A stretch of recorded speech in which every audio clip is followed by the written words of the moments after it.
ดหิวแน่เนาะหนึ่งมาเราสิตอบซาอะไรพี่น้องเนาะเราตามเขาบ่ทันกันนะง่ายก็ได้เป็นจังไดพ่อกับแม่จึงป้าจึงทีมพ่อแม่ทีมเราหลายอย่างเลยหลายอย่างบ่ไม่อยากว่าปานใดไม่อยากว่าปานใดเรื่องในครอบครัวเนาะไปเลยบ่ไปบ่ไปเบิ่งทีใหม่ลองถามแล้วว่าอยากได้อยู่บ่จะได้บ่ทีฮะไปเบิ่งซะก่อนเนาะไปสิเบิ่งเนาะไปทำกันนี่เร็วไปฮะเอ้าบ่อยากเบิ่งบ่เอ้าต้องไปเบิ่งไหนเนาะบ่กล้าไปเบิ่งบ่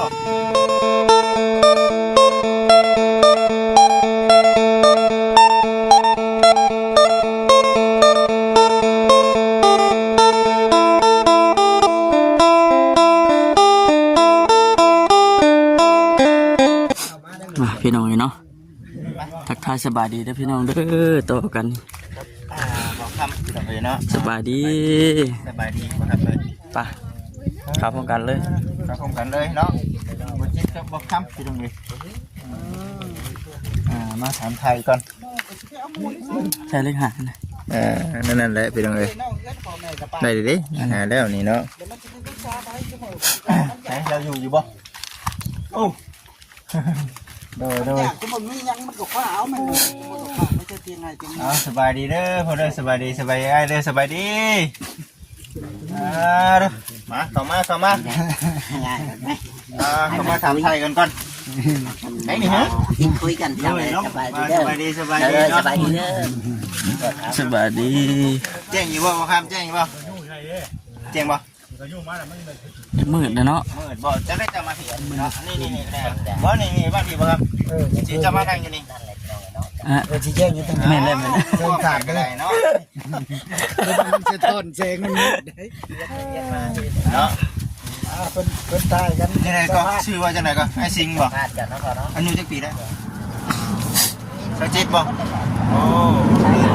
เป็น17ปีนึงนะบ่ได้ก็ได้ได้เป็นนายปีนึงเนาะไอ้สิงเห็นแต่ในคลิปเนาะมาอยู่หึงเดี๋ยวบ่มาอยู่หึงเดี๋ยวเลยโดนเติบบ่ช่วงเล็กมันบ่เอ็นบ่บ่เอ็นมาพ่อเรื่องราวเด้อขออนุญาตนำบ่จิตอันนี้คือบ่จิตเด้อเนาะบ่ได้มาจากเทื่อมื้อนี้เป็นครั้งแรกเลยถามไทยเบิ่งที่มาที่ไปช่วงแรกสาเหตุเป็นยังจึงได้มาอยู่แบบนี้ที่ว่าบ่อนนี่น่ะเป็นบ่อนทำบิดบ่นี่มาอยู่นี่บ่อนทำบิดอยู่ตรงพุ่นอยู่พุ่นบ่ย้ายมาจากเทื่อแล้วก่อนสิมาอยู่นี่ย้ายมาอยู่นี่จากเทื่อแล้วเทื่อที่2อยู่นี่เนาะเทื่อที่2อยู่นี่อยู่พุ่นเป็นจังได๋อยู่พุ่นน่ะบ่อนมุงอันขังมันเป็นสังกะสีป่ะโอ้เป็นสังกะสีพี่น้องเลยเนาะบัดมาพี่โดดป้อตัวจนบ่มีฮอดแนวมุงเนาะแต่ว่าตอนง่ายนี่โมเมนต์ถึงหน้าพ้นเนาะโมเมนต์บ่หน้าแรงบ่หน้าพ้นเคยถึกบ่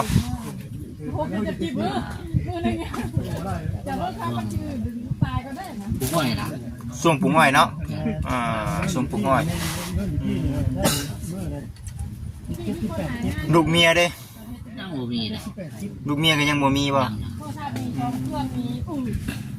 เมียก็บ่ทันมีเนาะบ่ขออนุญาตครอบครัวได้ใส่จังซี่พ่อแม่เนาะพ่อแม่ป้าบ่จะอยู่บ้านใดกันแน่จังซี่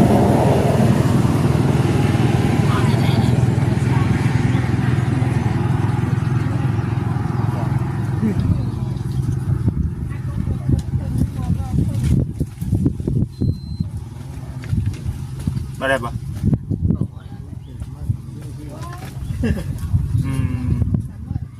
มีคนถามอยู่ว่านี่ชื่อบ้าน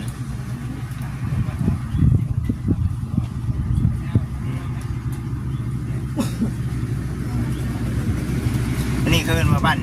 อย่างอ้อลืมเลยบ่จิตเองก็ได้แต่พ่อแม่อยู่บ้านนี่แหละวะบ้านอย่างพี่น้องเอ้ยบ่จิตเองก็เดี๋ยวสิไปถามมึงทางทีมงานเนาะมันใกล้ๆทางหลวงพุ่งเด้อพี่น้องเด้อใกล้ๆทางนี้แหละเดี๋ยวสิไปถามไทยเพราะว่าแถวนี้มันมีบ้านหลายบ้านเนาะพร้อมกัน เป็นนี่ได้คือว่ามื้อนึงกินข้าวเท่านึงบ่ เป็นนี่ได้ มันบ่ได้ค่อยอยาก ลูกก็ยาวคนใด แต่ก่อนเนี่ยก่อนที่ว่าทางทีมงานยังบ่ทันได้เข้ามานี่เป็นได้เดืองข้าวเดืองน้ำ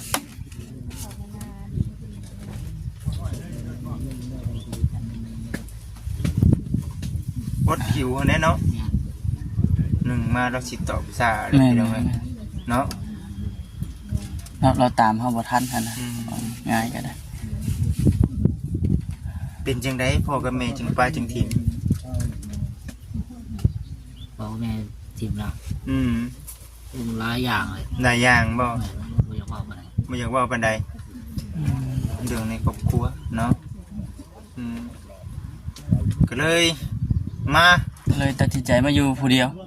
เพิ่นบ่ได้ถามหาบ่ฉัน บ่ได้ เพิ่นบ่ฮู้ครับบ่ฮู้ครับว่าเฮามาอยู่นี่ รู้นะ ป้าทีมเนาะ หลายสาเหตุคือว่าแหละเนาะคือเราว่ามาแหละ ในสาเหตุเนาะอันนี้เฮามาเฝ้าอ้อยให้เพิ่นบ่ได้ว่าเฮามาอาศัยอยู่ซื่อแต่ว่าต่างมาเฝ้าอ้อยให้เพิ่นนำ เอาอ้อยเพิ่นนำ เผาอ้อยให้น้ำเผาอ้อยให้เพิ่นน้ำพร้อมเนาะเพิ่นจ้างเขาบ่ เป็นจ้าง วันเท่าไหร่ก็ เป็นเดือนดิ เดือนเท่าไหร่ เดือนหนึงเป็นแสนบาท เดือนหนึ่ง700,000อยู่น้ำเพิ่นหน่อยเนาะแต่ว่าเรื่องเขาเรื่องน้ำได้จ้ะเรื่องเขาเรื่องน้ำเจ้าหากินใช้ คุณยงที่รอไป เอาคุณจิโรไปเลขบ่ไปเลขเขาเลขน้ำเนาะอันนี้คือทางไอ้สิงเพิ่นเด้อพี่น้องเด้อเนาะผ้าห่มผืนนอน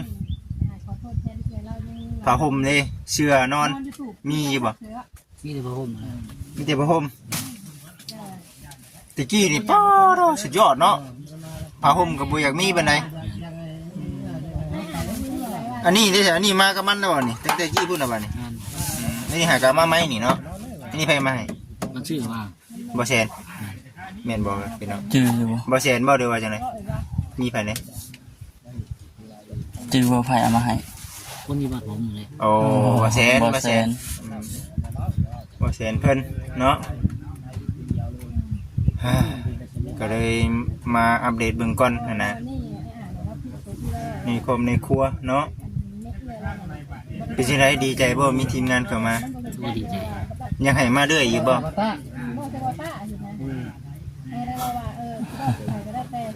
มันก็อยากบอกยังบ่ได้นะ ย่านบ่ในกลุ่มคืน บ่ได้อยาก โยยันว่าแบบเฮาเว้าออกมายันมีผลกระทบทั้งนั้นทั้งนี้แน่แม่นบ่ก็เลยบ่อยากเว้าออกมาหลายแต่ว่าในใจนี่หลายล้านคำเนาะ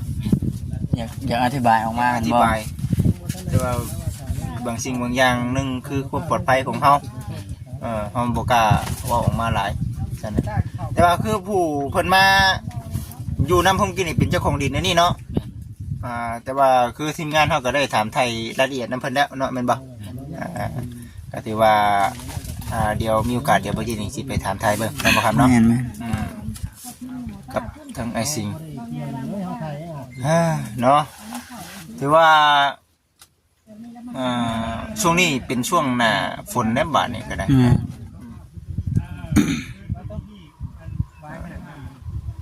กับมื้อนี้ก็คึมๆอยู่พี่น้องเอ้ยเนาะย่านแต่ฝนตกค่ำหั่นแล้วว่าซั่นมีใครในได้เดี๋ยวนี้เนาะน้ำในเด้เจ้าไปเอาอยู่ไส มาเรียกนะ แม่นๆจังกี้เด้ ผู้ใดน้ำอยู่พุ่นน่ะ น้ำยุ่มเอากองไผ่ ของชวน โ โอ้ไปเอาเนาะน้ำอาบน้ำใช้ น้ำน้อง โอ้ อืม สบกสบู่ห้องบนมีอย่างนั้น บ่มี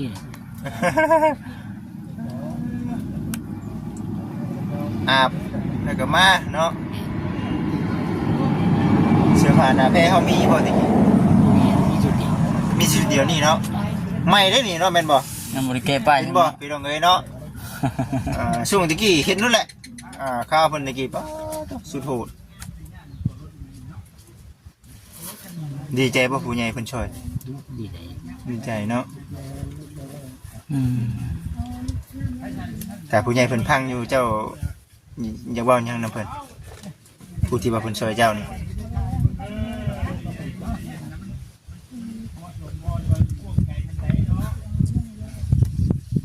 ขอบคุณเพิ่นเลยเนาะเนาะ คือว่าในพี่น้องเนาะอยู่ผู้เดียวแต่ได้มาเนาะบ่ได้คอยเว้าคอยจากับไผ แม่นบ่เจะอยู่ผู้เดียวมาจักเดือนแล้วมา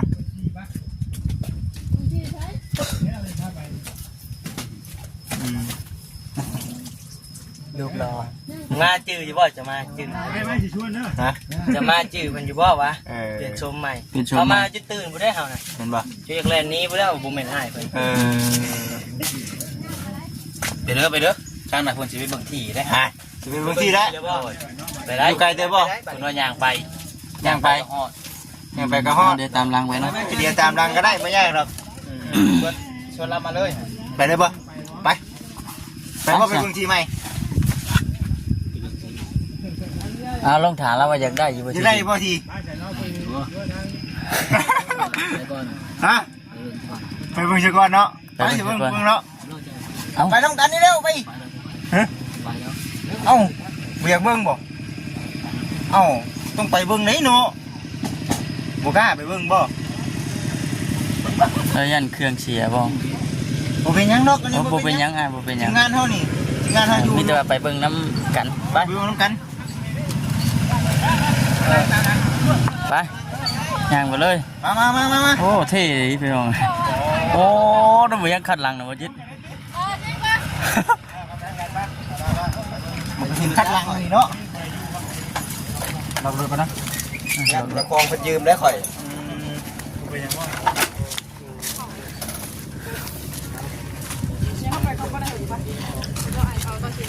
เด้อเด้อเด้อ แล้วว่าย่างไปฮอดแล้วว่า ยังไปเท่าไหร่เลย ได้ เอาไปโจกรถเป็นด้วยนะ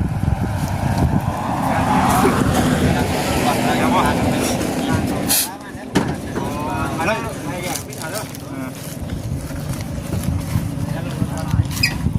ไปเบิ่งที่ไหม้ประชัน ไปเบิ่งทีไหมเอาไปเสียงปะ ไป ไปย่าง แล้วมาไปเบิ่งใช้เราอ่ะ จะได้ทำพ่อคุณนะแต่พอเราพายังไว้เราไม่ให้ เอานี่เอาสบายดีเด้อ ไปบ่สบายดีสบายดีสบายดี ไปเด้อคุณเด้อ คนเนาะสบายดีเด้อ สบายดีสบายดี ตุ๊บ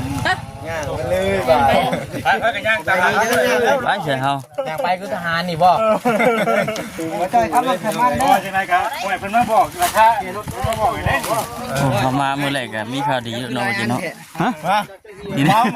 เมา เมา มาสิมาเนาะได้รับ สบายดีเด้อ สบายดีเด้อ สบายดีสบายดีสบายดี ไปเบิ่งมามื้อแรกก็ได้ยินข่าวดีด้วยเนาะดีใจนำเพิ่นเด้อแบบนี้โอ้ตัวจะมาเล็กๆไปนี่ได้เถอะตัวมาเล็กๆไปนี่ได้ มาเชิญแรกได้เฮาก็ได้ เอานะมามื้อนี้เลย มื้อแรก กำลังรถเลย จังหวัดก้อน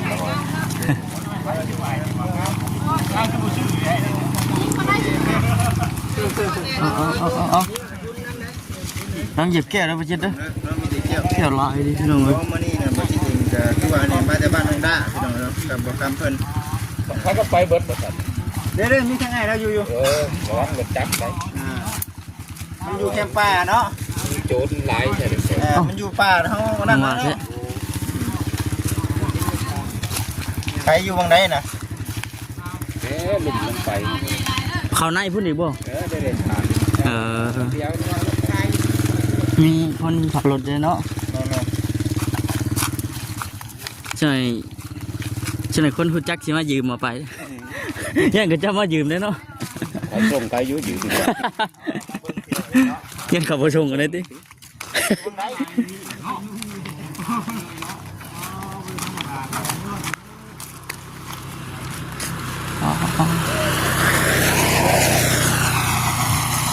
รวดไปเบิ่งที่ใหม่ก่อนเด้อพี่น้องเด้อเนาะ บางทีไม่เหมือนกัน เรายังตอบยังบ่เก่งเลยเนาะบ่จิตเนาะเวลาเราถามเรายังแบบ เรายังตอบบ่เก่งนะ คือว่าอยู่คนเดียวเลยบ่ค่อยเว้าก็จานำไผ บ่กล้าว่าอะไรทีนั้นครับ เฮาถามหยังก็บ่กล้าปานใด เพิ่นว่าเรื่องที่เขาหันว่านี่ลายไปนี่คนอันตราย เนาะ ทั้งผู้เจ้าของดินเพิ่นและเพิ่นว่าสิทางนี้เป็นเรื่องราวเป็นอะไรกัน อืม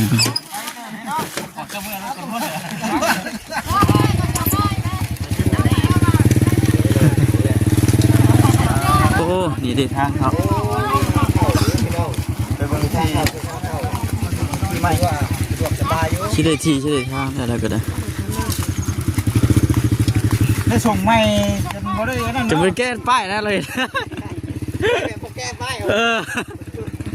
คนใจคนรู้ว่าคนใจทรงใหม่ ว่า เอามีเพื่อนนี่ได้น่ะเอ้ยนี่คือกันนี่ เจ้ากับเจ้ากับผมก็แก้ป้ายนะ ฮะ นี่ว่าแกไป บอกอันนี้แกเบิ้ลนี่ขาดเบิ้ล แกกระดูกน้ แกกระดูน้ำไก่เติบอยู่เนาะไก่เติบอยู่ที่ตามเบิ่งไปน้ำกันเด้อพี่น้องเด้อเนาะว่าสิเป็นจังไดจักเท่าไรแหละเพิ่นวางบินจัก10เท่าไรคูณเท่าไรแหละ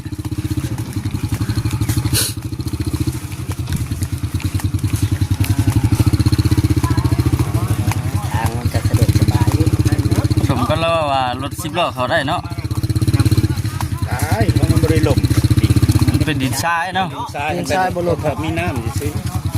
ถ้ามีน้ำคะแนน น้ำคันคันแน่ทางไปห้อยนี่ได้แจหัวปิดหัว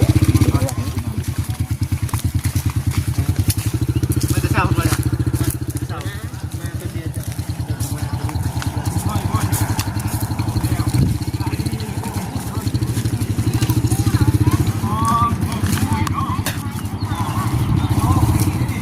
มีห้องหมองมูอีกพี่น้องไอ้พุ่นหมองมูยามนี่ หมูน้ำมัน เนาะ หมูก็มีกะโหลกก็ได้ เนาะ มีส่วนน้อย ลองไหม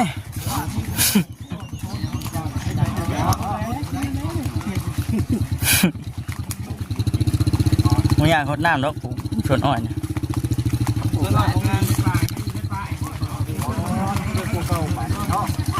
ไกลเติบได้ ไก่เติบ น้องก็บ่ต้องรักเลย เนาะ เพราะมันไกลตามกลับมานี่ก็ประมาณ100 เมตรเนาะมาหลายเลยแล้วก็นาชาวบ้านเนาะ โอเคถ้าพี่น้องได้สำหรับคลิปนี้ก็มีที่จบคลิปก่อนอันไหนก็สิต่ออีก EP 2พี่น้องเนาะสบายดี